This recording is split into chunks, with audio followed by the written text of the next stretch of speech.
Romanos capítulo 1, vamos ler os versos 16, 17, 18 e 19.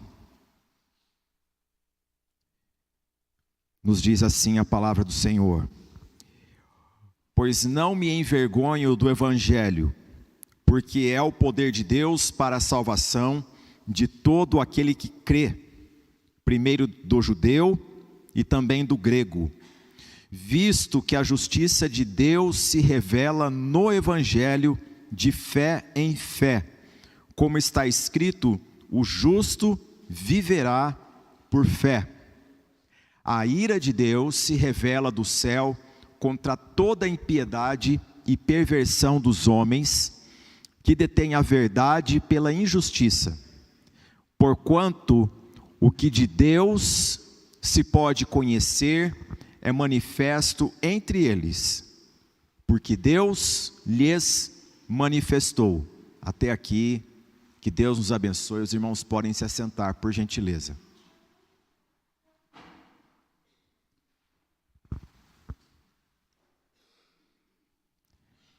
Antes de eu adentrar na nossa aula desta manhã, é sempre um prazer para mim instruir a igreja algumas questões relacionadas à liturgia. Nós, na igreja presbiteriana, temos de tempos em tempos o exercício de instruir a igreja quanto ao culto, quanto à nossa forma de congregação, tudo isso. Isso se dá por um motivo muito nobre, porque todos vocês se lembram do que aconteceu, mesmo que superficialmente, nos 2000 anos de história da igreja cristã. Como que depois da morte dos apóstolos, muitos conceitos seculares adentraram a igreja, e depois de muito tempo as pessoas elas ficavam com uma interrogação: mas o que é cultuar a Deus? O que é celebrar a Deus?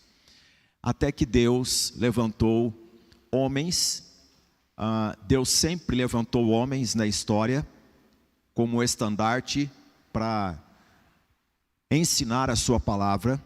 Por isso que nós temos movimentos como a pré-reforma, a reforma, depois os movimentos de avivamento, de missões modernas, tudo Deus usando para instruir a sua igreja.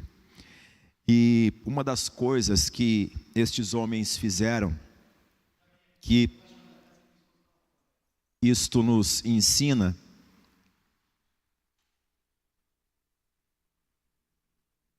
é sobre a questão de como que o povo se congrega, como que o povo se comporta, tudo isso. Porque a partir da Reforma Protestante, uma pergunta veio: o que nós que temos a Bíblia escrita no nosso idioma, no vernáculo, nós entendemos sobre culto? A outra pergunta que faziam era: o que anteriormente fazíamos como católicos, apostólicos romanos, e agora, com a Reforma Protestante, nós deixamos de fazer? Então houve uma assembleia de igrejas reformadas. Essa assembleia ela durou aproximadamente 7 anos, com um número de mais de 120 pastores e mestres versados nos originais da palavra de Deus. E a pergunta que eles fizeram foi essa: o que a Escritura ordena que façamos? Não é o que a igreja X faz que nós não devemos fazer. A pergunta é: o que a Escritura ordena que façamos? Porque Deus é quem estabeleceu o culto. Você crê dessa forma? É Deus quem dirige a nossa vida. Deus, desde o Antigo Testamento, Ele chama o seu povo e diz: a minha presença é assim. Vocês outrora não conheciam a minha santidade, mas convém que nós nos relacionemos desta forma. Porque eu os amo, vocês são um povo de exclusividade minha, e na minha santidade nós vamos nos relacionar assim. Por isso, nós temos um ensino que chamamos de diretório de culto. Isso faz parte da escola bíblica dominical. Ensinar nesses termos. Que esse diretório de culto ensina a igreja sobre como que o povo ele se congrega. E o que ele faz quando está junto. Nós vivemos uma época que as pessoas elas estão inserindo no culto cristão muitas coisas que não estão na palavra de Deus. Por exemplo, tem coisas que são belas, que são arte, mas que não convém de acordo com a Sagrada Escritura, porque isso exalta ao homem e não a Deus. Eu amo teatro, eu amo a arte, eu amo pintura, eu amo poesia, me formei nisso também, sou dado a letras, mas no culto a Deus, não é aquilo que eu amo, o que eu aprecio, não é o teatro que eu gosto, não é o balé, não é outra coisa, é o que a palavra de Deus instrui. Por isso, no nosso diretório de culto das igrejas reformadas, nós ensinamos a igreja sobre a congregação, que nós nos achegamos e temos um momento de prelúdio. E neste momento, nós sim saudamos as pessoas, mas nós nos detemos para que nos concentremos neste momento sublime, que é a mesa do Senhor, que é a palavra de Deus. Porque senão a gente fica num encontro como se estivéssemos num shopping, e não é a mesma coisa. Não é a mesma coisa. Nós estamos na presença daquele que é santo, santo, santo. E quando nós abrimos a Escritura, é a palavra de Deus, é a bendita palavra de Deus. Quando nós cantamos hinos de doutrina que fala sobre o que é de mais precioso para nós, o sangue de Jesus me lavou. Não existe nada mais precioso que isso, meus irmãos.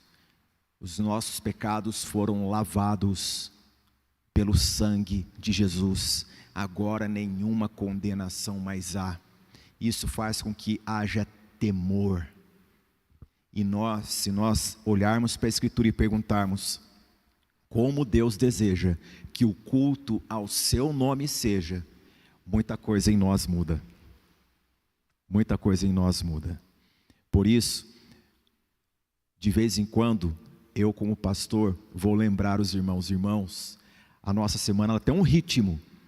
E às vezes a gente corre para lá e para cá, a gente está fazendo, mas quando nos achegamos à presença de Deus, convém que nós lembremos o que a palavra de Deus diz: aquietai-vos, aquietai-vos. Ou como o profeta disse: o Senhor está no seu santo templo. O Senhor está no seu santo templo.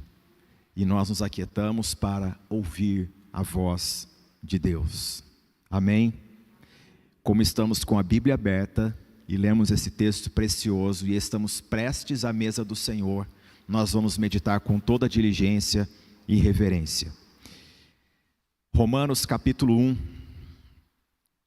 Hoje eu gostaria de meditar com vocês a partir do verso 16, esta parte A, em que Paulo fala: pois não me envergonho do Evangelho, porque é o poder de Deus para a salvação de todo aquele que crê. Irmãos, viemos estudando esse texto desde o mês de janeiro, e nós temos a diligência de fazer com que toda a Escritura seja aplicada ao nosso coração, e não tenhamos uma leitura furtiva da palavra, de modo que esqueçamos da doutrina e esqueçamos o que a palavra de Deus nos instrui. O apóstolo Paulo, ao escrever essa carta aos Romanos, ele diz, do verso 1 até o 7, considerações iniciais sobre si, sobre o seu chamado, sobre a sua identidade com Cristo. A partir do versículo 8 até o 15º, do 8º ao 15º, ele fala sobre o chamado dele e o quanto ele anseia estar com esses irmãos de Roma, que até então ele não havia estado. E agora, a partir do versículo 16, nós conhecemos esse texto muito bem e sabemos que ele passa a fazer considerações doutrinárias de grande peso que nós ansiávamos por chegar aqui. o apóstolo Paulo passa a nos dizer a natureza do evangelho e por que que ele está preso, está escrevendo sobre o evangelho, e é o evangelho o assunto dele, não é outro. Nós estamos lendo a carta de um homem que era da tribo de Benjamim, que na religião judaica havia os fariseus, os destacados no estudo da lei judaica, e dentre os fariseus, que eram aproximadamente uns 6.000 na época de Jesus, Paulo era conhecido como fariseu de fariseus, ou dos fariseus, um homem que se avultava em muito no seu conhecimento e rigor da lei e da tradição judaica. Um homem que tinha um intelecto raro. Há duas pessoas que qualquer pessoa que estuda história vai esbarrar no que diz respeito à divisão do mundo entre Ocidente e Oriente. A primeira pessoa é Alexandre o Grande líder militar que 300 anos antes de Cristo, ele singrou o mundo todo numa definição de o que é Oriente e o que é Ocidente. Mas quando o historiador vem e ele passa a ter contato com os documentos e os eventos a partir do Império Romano, indubitavelmente ele vai saber que Deus levantou um homem da tribo de Benjamim, um homem que perseguia a Jesus e os seus discípulos, e a mente deste homem, posta em palavras por inspiração divina, foi para os quatro cantos deste grande império e tem grande relevância na história da humanidade. Paulo é considerado como o homem mais influente do Ocidente, até os dias de hoje. Até os dias de hoje. Esse homem que falava por natureza, por ambiente familiar, ele deveria falar o aramaico e o hebraico, porque era a língua da sinagoga, dos cerimoniais e dos cultos judaicos.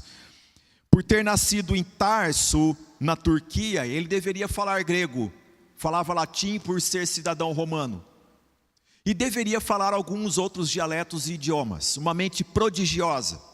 Ele poderia escrever uma carta dizendo muita coisa sobre si, mas ele escreve essa carta para os irmãos em Roma, e que nós somos pessoas alvo do Espírito Santo para lermos essa palavra aqui. Ele diz sobre o Evangelho de Jesus Cristo. Ele não fala de si, ele fala do Evangelho. Primeira coisa que eu gostaria de meditar com vocês nessa aula de escola bíblica é isso. Não existe, meus irmãos, lugar para nós falarmos de nós quando o Evangelho está presente na história. O Evangelho é a mensagem mais importante. A única coisa que nós temos para falar de nós, quando nós abrimos a Bíblia, é para dizermos: um dia eu fui, agora não sou mais o mesmo. É a única coisa. Não existe nada de currículo humano que seja mais importante do que a mensagem do Evangelho. Por isso, Paulo, ele diz nesses termos, o versículo 16: pois não me envergonho do Evangelho.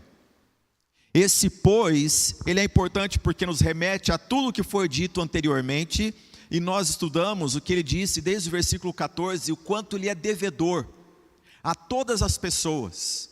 E nós meditamos sobre isso, que o ser devedor quer dizer que ele recebeu da parte de Deus uma grande responsabilidade de entregar aos outros esse grande tesouro que é a mensagem do amor de Deus em Cristo. E enquanto houver gentio, judeus, bárbaros, sábios e ignorantes, ao olhar para essas pessoas, Paulo, cada vez que vê uma dessas pessoas, ele diz: eu devo a ele, eu devo a ela, eu devo àquele ali também. E esse é o espírito que nós temos, porque o fato de estarmos vivos, meus irmãos, não termos partido ainda para a eternidade, já nos dá um grande sinal. Temos uma missão a cumprir. Porque se você foi salvo por Jesus, Se a regeneração aconteceu na tua vida, se o Espírito Santo te fez nova criatura, você está pronto para entrar no céu. Sim ou não? Essa é a convicção que todo crente deve ter. O sangue de Jesus me lavou. Eu estou pronto para entrar no céu. Não por méritos meus, mas pelo sangue de Jesus. Ele não cobre pecados, ele tira o pecado. E se esse sangue te lavou, você se vê naquela multidão do Apocalipse com vestes mais alvas que a neve, adentrando, e as pessoas então dizendo umas para as outras: quem são estes? Estes são os que vêm da grande tribulação. A grande tribulação já está acontecendo desde o momento em que Cristo proferiu a queda do templo. Isso aconteceu nesses 2000 anos de história. Nós temos todas as profecias se cumprindo, de modo que não há nada para que nós fiquemos olhando para um futuro como se fosse daqui a 1000 anos que Jesus fosse voltar. Todo crente deve estar preparado, porque Jesus sim voltará numa hora que ninguém conta. Por isso que ele diz: o que tenho a vos dizer é isso, vigiai, vigiai. Tudo está preparado, tudo está organizado como ele disse que aconteceria na história. Agora, se a obra do Senhor foi completa na nossa vida, nós estamos prontos para entrar no céu e não estamos lá ainda, por que estamos aqui? Por causa da missão que o Senhor nos deu. Alguém pode dizer assim, e aqui eu uso da minha experiência pastoral: por que pastores, às vezes, quando leem um texto, geralmente eles tendem para um assunto e não para aquilo que a gente espera? Vou falar um pouquinho da minha experiência para vocês.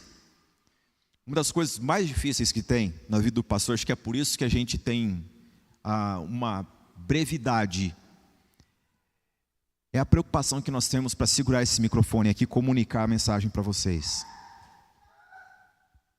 Porque se fosse para falar de coisas interessantes, nós falaríamos de uma série delas.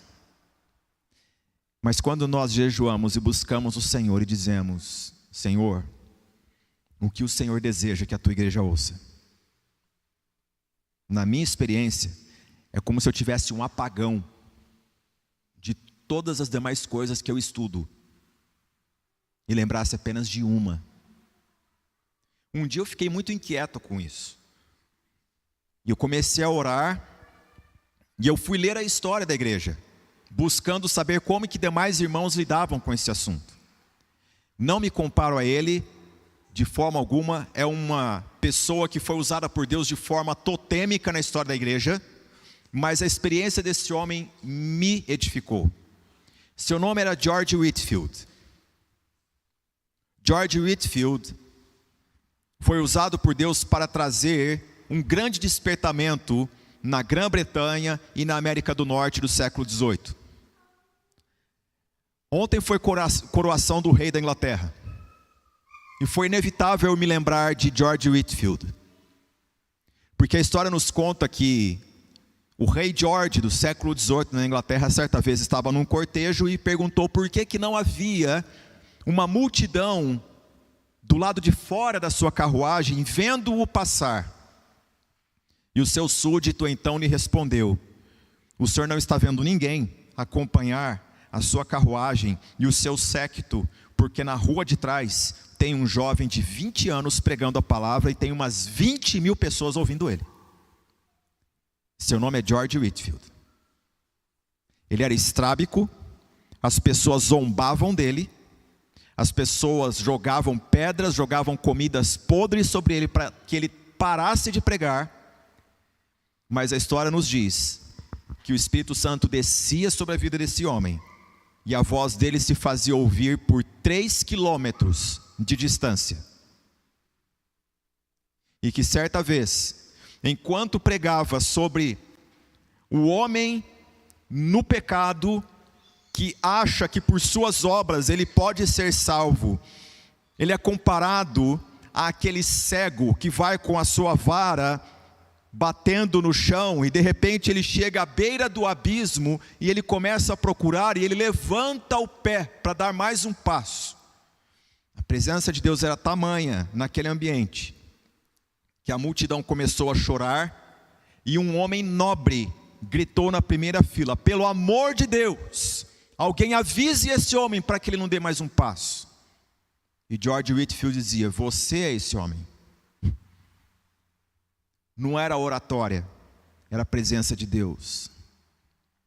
E George Whitefield, toda a mensagem dele tinha um tema: necessário vos é nascer de novo. Uma pessoa disse para ele: o senhor só prega isso? Ele disse: eu vou pregar outra coisa.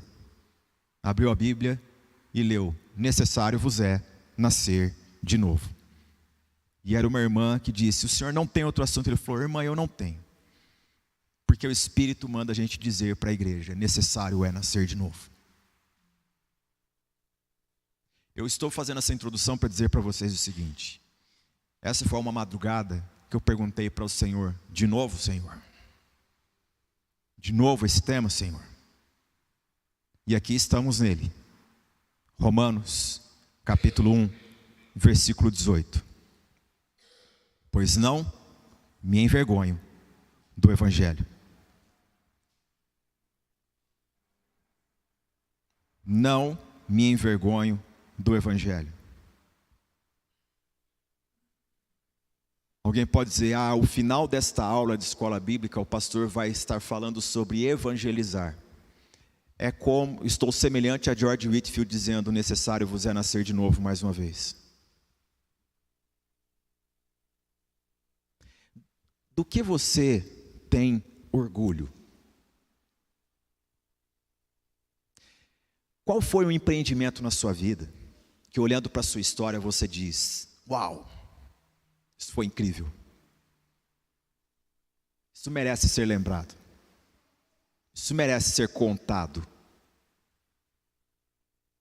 Todos nós temos essa experiência de assentarmos-nos numa festa, num almoço, num jantar, e uma pessoa estar ali com uma grande história da sua vida.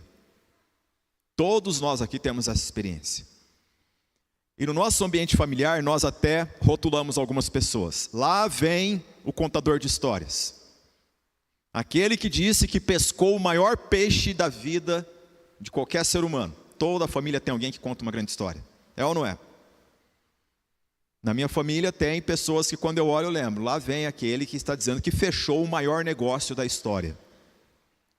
Todo lugar tem isso. O que é motivo de grande orgulho para você? Que você se assenta, a roda se forma e você diz: isso aqui é o assunto que me traz grande prazer em comunicar. Vou falar para vocês mais uma vez.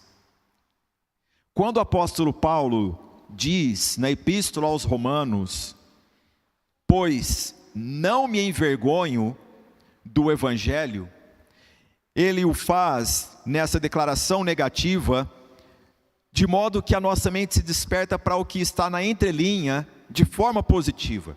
Se ele não se envergonha do Evangelho, ele está dizendo o quê? Na verdade, eu tenho grande orgulho do Evangelho.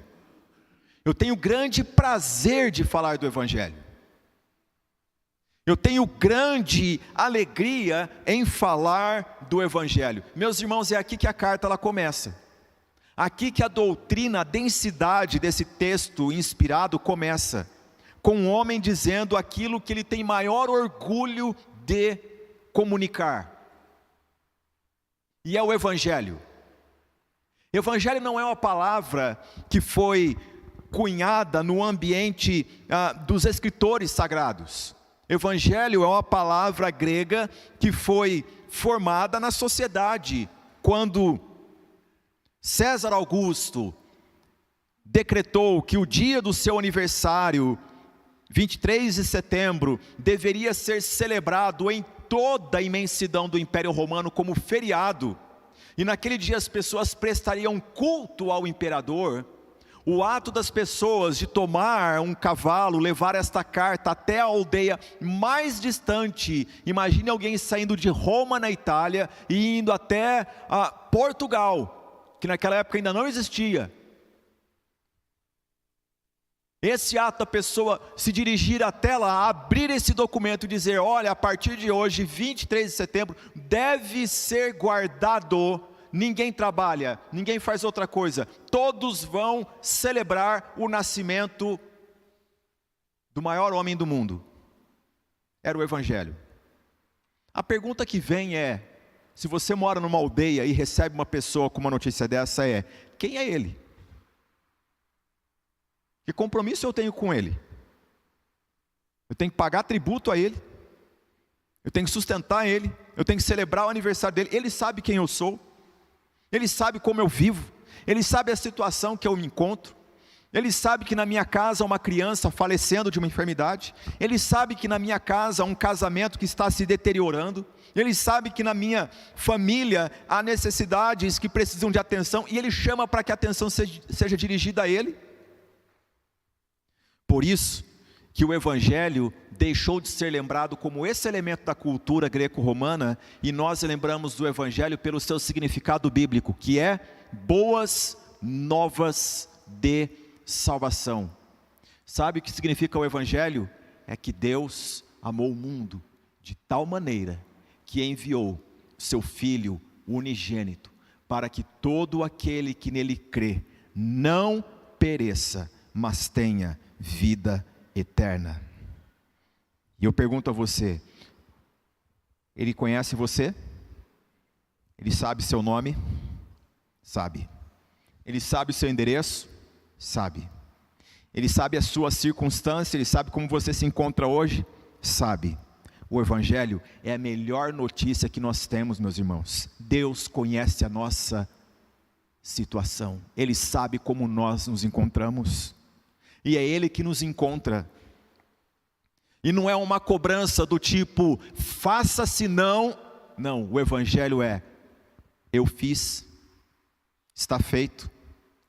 Um grito foi dado lá na cruz do Calvário, uma palavra forense foi bradada, tetelestai, que significa está consumado, nada mais precisa ser feito, toda a dívida com Deus foi paga, o cálice da ira de Deus foi derramado, e quem recebeu do castigo que nos traz a paz, foi o próprio Filho de Deus. Essa é a melhor notícia da vida de qualquer ser humano. Sabe por quê? Isso quer dizer que você não vai para o inferno, que você não sofrerá a danação eterna, que você passou da morte para a vida, que você passou da orfandade para a adoção como filho de Deus. Você não é mais o mesmo, você é salvo, você foi salvo, você está salvo, você é sim sempre salvo, porque não é você que segura na mão de Deus, é Ele que segura na tua, e por mais que a tua seja fraca, a dele é forte para continuar segurando você. Bendito seja o nome do Senhor. A doutrina da salvação é o que Deus fez em Cristo, não o que você faz. Agora, quando você conhece o que Deus fez, aí o seu coração se desmancha em gratidão, e você diz para as pessoas: eu vou falar para vocês do que eu tenho muito orgulho em dizer. É isso que Paulo está dizendo aqui. A minha pergunta nessa aula de escola dominical é essa: você tem orgulho do Evangelho?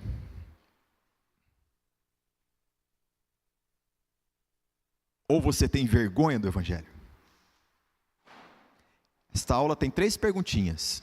A primeira é: você tem orgulho do Evangelho? A segunda pergunta dessa aula é: você tem vergonha do Evangelho? Agora vem a terceira pergunta: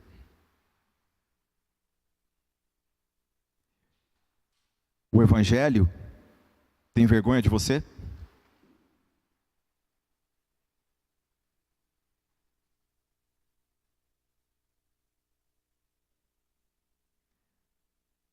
Nós vivemos um mundo em que a palavra mais necessária é essa: significado. Nos últimos dias, catedráticos do mundo têm visto o comportamento da sociedade e chegaram a essa conclusão: as pessoas não acreditam mais umas nas outras, porque não há coerência entre o pensar, o falar e o viver. Basta os políticos que foram votados.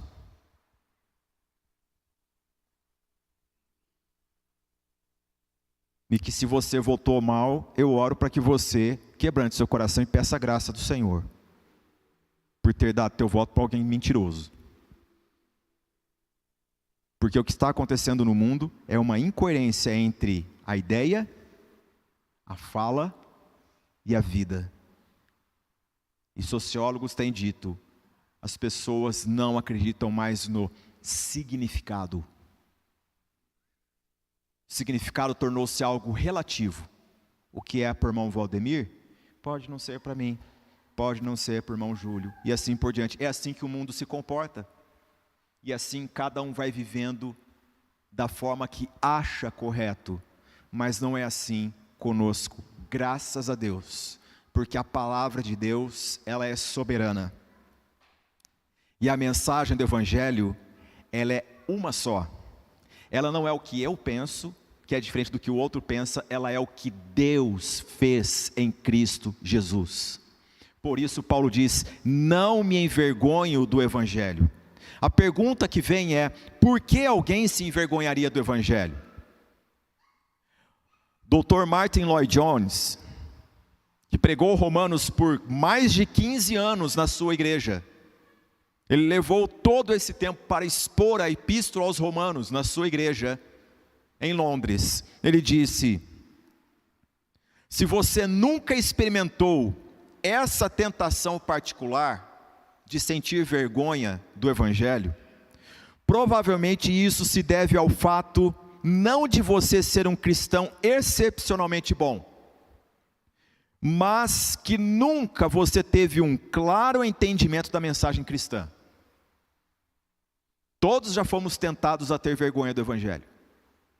E ele continua, jamais causa boa impressão um cristão dizer, desde quando eu criei, nunca fui tentado a duvidar, nunca fui tentado a envergonhar-me.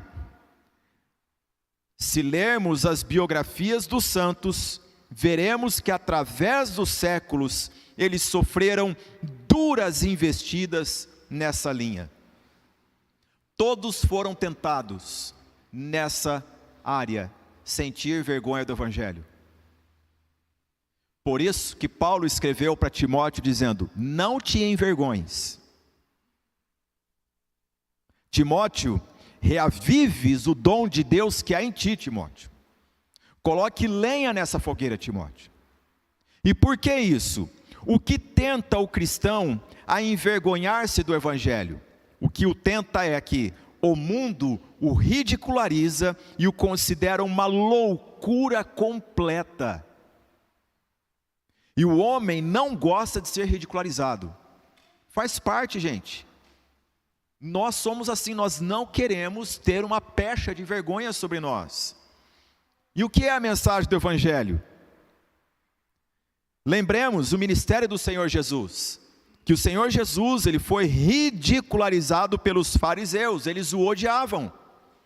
Eles acompanhavam o ministério de Jesus para tentar colocar à prova e diziam, este acha que as pessoas devem comer da sua própria carne e beber do seu sangue, e esse homem é louco. Outros deturpavam a mensagem de Jesus, dizia, este diz que vai destruir o grande templo. Eles desvirtuavam a mensagem de Jesus. Vocês se lembram que os judeus odiavam os apóstolos. Paulo, Barnabé, pregando na Ásia, quando chegam ali, eles vão nas sinagogas para anunciar Jesus, o Cristo, mas as pessoas rilhavam os dentes e incitaram gente da alta sociedade contra Paulo e Barnabé. Eles apanharam em praça pública por causa do Evangelho. Os gregos o ridicularizavam. Quando Paulo pregou, meus irmãos, em Atenas, ele foi chamado para falar no meio de centenas de filósofos. Ali era o momento que muitos poderiam dizer: graças a Deus que me colocaram no centro da reunião dos mais intelectuais do mundo, e eu vou provar para esse povo quem eu sou. Mas Paulo não faz outra coisa senão dizer quem é Deus, que enviou a Jesus, que morreu pelos nossos pecados, que ressuscitou para a glória de Deus Pai e que há de julgar vivos e mortos um dia. Quando Paulo diz isso, eles dizem: é um tagarela. É um tagarela. Põe para fora. Chame outro filósofo. Essa conversa não nos agrada. Eu gostaria que vocês lessem comigo 1 Coríntios capítulo 1.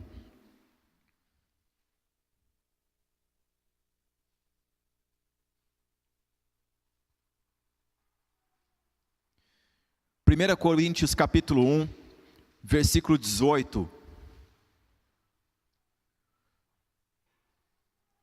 O apóstolo Paulo nos diz assim: certamente a palavra da cruz é loucura para os que se perdem, mas para nós que somos salvos, poder de Deus.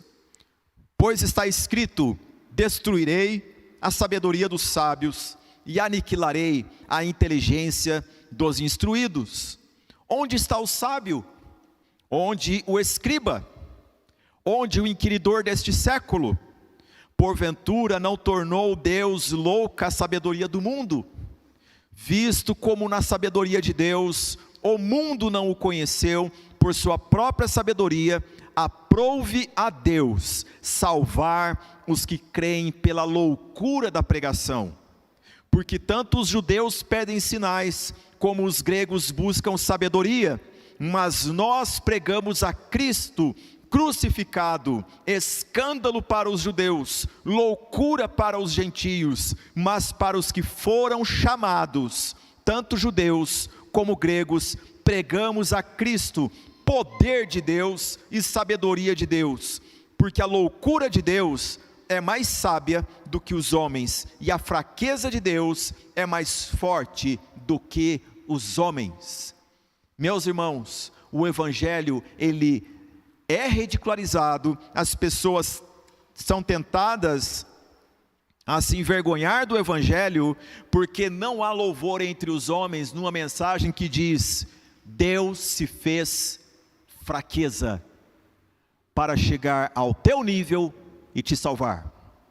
Os homens gostam de ouvir mensagens do tipo: Deus se admira do seu esforço, Deus se admira do quanto você tenta, Deus há de recompensar cada esforço que você faz para você entrar no céu. A Bíblia, ela nos coloca diante de uma verdade irremediável: nossa justiça é como trapos de imundícia.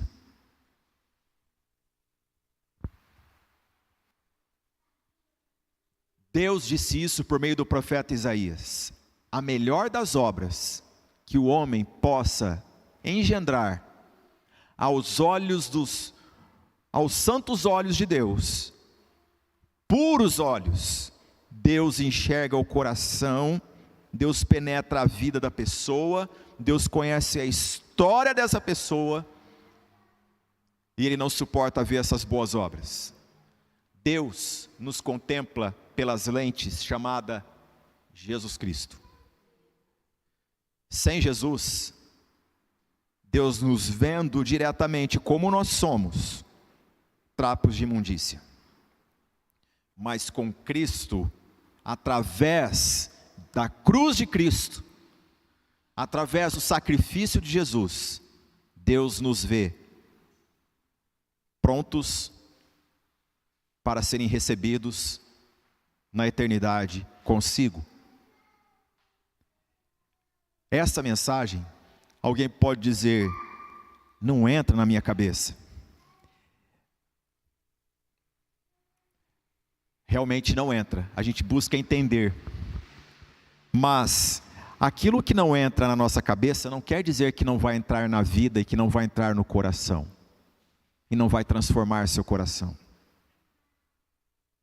Permita-me contar um testemunho a vocês.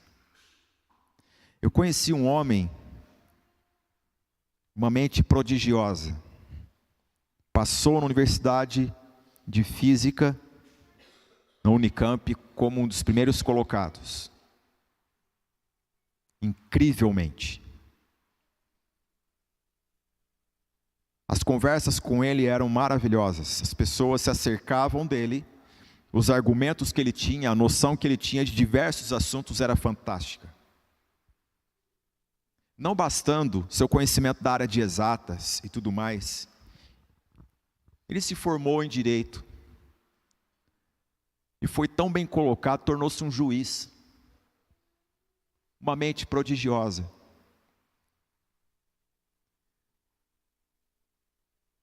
E ele ridicularizava a fé cristã. Comprou uma Bíblia para ridicularizar aqueles que criam em Jesus e na mensagem da cruz. Coincidentemente, foi na mesma época em que Mel Gibson lançou o filme A Paixão de Cristo. Vocês se lembram? Ele falou, que ótimo. Veio justamente no momento em que estou me preparando para debater com muita gente. Comprou o ingresso e entrou naquela sala de cinema. Para espanto dos que o conheciam, quando terminou o filme, esse homem saiu quase que carregado em lágrimas. Perguntaram se ele estava passando algum problema na vida pessoal. Ele disse, não, está tudo muito bem, está ótimo, preciso ir para casa. Foi para casa e comeu a Bíblia, leu a Escritura, correu para a igreja mais próxima da Bíblia que havia próxima a ele. Conversou com o pastor e disse, eu não cria em nada disso, mas estranhamente, aquilo que eu estava lendo para ridicularizar, foi usado naquele momento e penetrou o meu coração e eu cheguei a uma conclusão, só Deus pode dar jeito no ser humano. E este verdadeiramente é o Filho de Deus, e eu saí dali crendo de todo o meu coração, Deus me cercou na esquina da vida e transformou a minha vida. Hoje é um testemunho do poder do Evangelho no coração mais duro que possa haver. Irmãos, Spurgeon dizia isso. O Evangelho, ele é como um leão. Tudo que você tem a fazer é soltar ele. Porque ele solto, ele tem a sua própria natureza. Ele vai com toda a sua natureza, todo o seu ímpeto. A palavra de Deus é assim, ela flui. Ela não precisa da ajuda de ninguém. Ela tem poder. E essa mensagem da cruz de que Deus se fez carne, habitou entre nós, tomou sobre si os nossos pecados, levou na cruz o Calvário e disse, está consumado.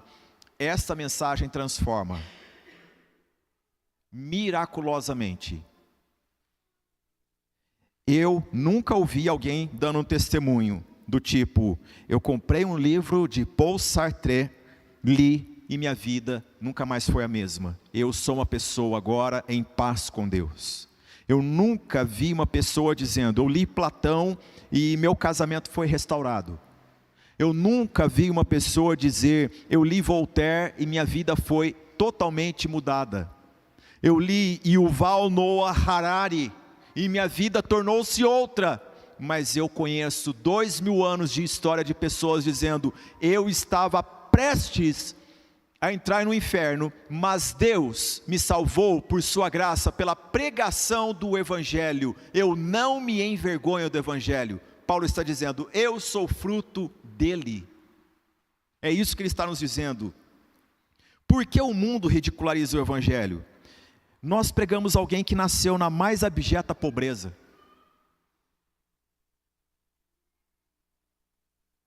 A lei dizia que quando uma criança fosse apresentada, o pai poderia levar um novilho. levar um carneiro, animal de médio porte, ou se fossem pobres, levasse um par de aves. E a Bíblia nos diz que quando Jesus foi apresentado ao templo, o que foi oferecido foi um par de aves. Ele foi depositado numa manjedoura, onde os animais comiam. Por que o mundo ridiculariza o Evangelho? Porque ele foi crucificado, desamparado, exposto à vergonha. No livro 100 Maiores Personalidades da História, o jornalista Michael Hart, ele coloca Jesus em 6º lugar, e a razão é, ele morreu crucificado, não posso colocar ele em primeiro. Para muitas pessoas ele não pode ser o primeiro, mas Deus apontou para ele e disse: este é meu filho amado, a ele ouvi. A ele ouvi. Por que o mundo ridiculariza o Evangelho? Porque o Evangelho não é uma filosofia. Ele não traz glória para o intelecto humano discutir sobre ele. Ele coloca o homem onde o homem deve estar, humilhado. Você é incapaz de salvar a si mesmo. Por que o Evangelho é ridicularizado? Porque diz que as melhores intenções do homem sobre si são todas trapos de imundícia. Por que o Evangelho é ridicularizado? Porque os portadores do Evangelho sofreram por amor a Ele. Eles foram martirizados, eles morreram pela mensagem que é esta: Deus estava em Cristo, reconciliando consigo mesmo o mundo todo, não imputando aos homens os seus pecados. O que os homens fazem para não terem vergonha do Evangelho? Eles transformam Jesus num herói. Jesus passa a ser uma espécie de Sylvester Stallone da fé. É o herói. Brennan Manning, no livro O Evangelho Maltrapilho, ele diz que as pessoas, elas tratam Jesus como se fosse um John Wayne dos antigos faroestes. E diz: esse é o cara. Não, ele é o Cordeiro de Deus. A pergunta que Isaac fez para o seu pai: pai, eis aqui a lenha, eis aqui o fogo, mas onde está o cordeiro? Abraão respondeu: Deus proverá para si, meu filho, o cordeiro. E quando ele veio, João Batista disse: eis o Cordeiro de Deus, que tira o pecado do mundo. O que os homens fazem para não ter vergonha do Evangelho?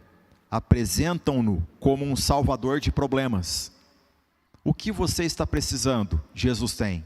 O que você deseja? Jesus dá. Não. Jesus não é uma máquina de bênçãos. Deus não é a nossa máquina de bênçãos. Que nós inserimos nossas fichas como se fossem uma máquina manipulada, como se a nossa oração fosse uma ficha comprada, a gente coloca ali, aí vamos manipulando para que as garrinhas tomem a bênção que nós queremos. A gente diz: consegui, lutei tanto e consegui. O que os homens fazem para não terem vergonha do Evangelho? Apresentam a pessoa de Cristo na cruz com dó. Eles pintam quadros e dizem na época da Páscoa: olha só, ele foi tão bom para esse mundo, olha o que o mundo fez com ele. E de vez em quando as pessoas têm um sentimento de dó, têm um dó sobre Jesus. Só que elas se esquecem de que ele não está mais na cruz, que ele ressuscitou dentre os mortos, ele está à direita de Deus Pai, ele nos vê, ele sente o que sentimos, ele intercede por nós, e ele em breve voltará, não como um cordeiro, mas como um justo juiz, para julgar a todos. E todo aquele que nele crê, não entra em juízo, já passou da morte para a vida. Ele mesmo diz: todo aquele que nele crê não há o que temer, tem paz no coração, está pronto para a eternidade. Portanto, se você disser como o apóstolo Paulo, no versículo 18,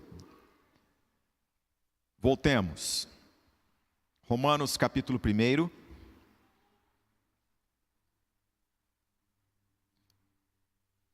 Versículo 16. Pois não me envergonho do Evangelho, porque é o poder de Deus para a salvação.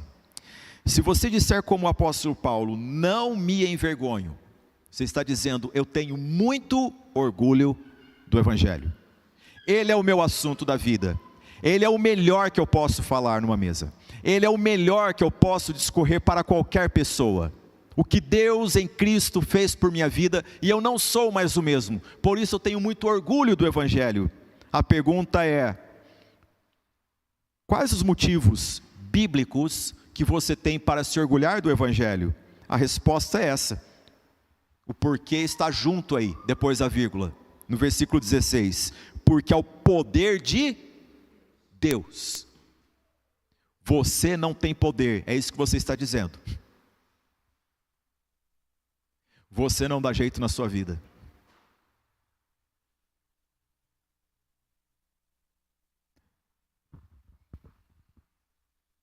Aos olhos humanos, muita gente é caso perdido.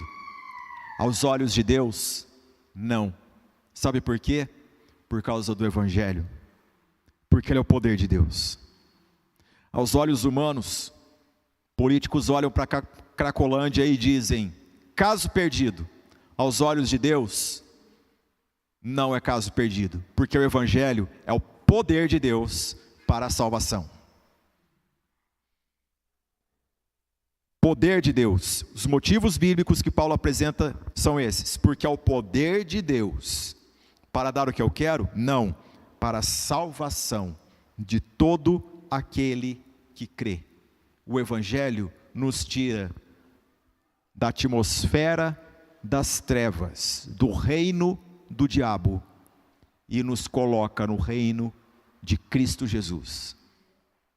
Obra nenhuma humana faz isso, somente o Evangelho.